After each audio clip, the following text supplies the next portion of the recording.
Friends, ఇప్పుడే అందిన వార్త. దేశమంతా షాక్. 90 మంది కన్నుమూత. ఆ విషయాలన్నీ తెలుసుకునే ముందు ఇంకా ఎవరైనా సరే మన ఛానల్ సబ్స్క్రైబ్ చేయకుండా వీడియోస్ ఉన్నట్లయితే వెంటనే మన ఛానల్ సబ్స్క్రైబ్ చేసుకోండి. మీరు సబ్స్క్రైబ్ చేసుకోవడం వల్ల ఇటువంటి లేటెస్ట్ అప్డేట్ అందరికంటే ముందుగానే అందించడం జరుగుతుంది అనమాట. ఇక లేట్ చేయకుండా వీడియోలోకి అయితే వెళ్ళిపోదామండి. చూస్తున్నారు కానీ లైక్ చేయడం మర్చిపోతున్నారు. దయచేసి లైక్ చేయండి. మీరు లైక్ చేయడం వల్ల సమాచారం అనేది రీచ్ అవుతుంది అనమాట తోటి మిత్రులందరికీ. బంగ్లాదేశ్లో పోలీసులు ప్రభుత్వ వ్యతిరేక నిరసనకారుల మధ్య కొన్నాళ్లుగా కొనసాగుతున్నాయి. ఘర్షణలు మరింత తీవ్రతరంగా అయ్యాయి.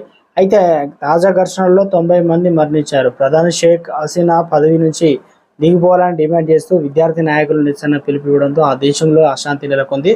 సిరాజ్గంజ్లో జిల్లాలో ఒక పోలీస్ స్టేషన్లో వేలాది మంది దాడి చేయడంతో 13 మంది పోలీసు అధికారులు అయితే మరణించారు. ఆదివారం బంగ్లాదేశ్లోని అనేక ప్రాంతాల్లో ప్రదర్శనకారులను చెదరగొట్టేందుకు పోలీసులు టియర్ గ్యాస్ ఉపయోగించారు, రబ్బర్ బుల్లెట్ను ప్రయోగించారు. ఆదివారం నాటి ఘర్షణలో కూడా సుమారు 200 మంది గాయపడ్డారు.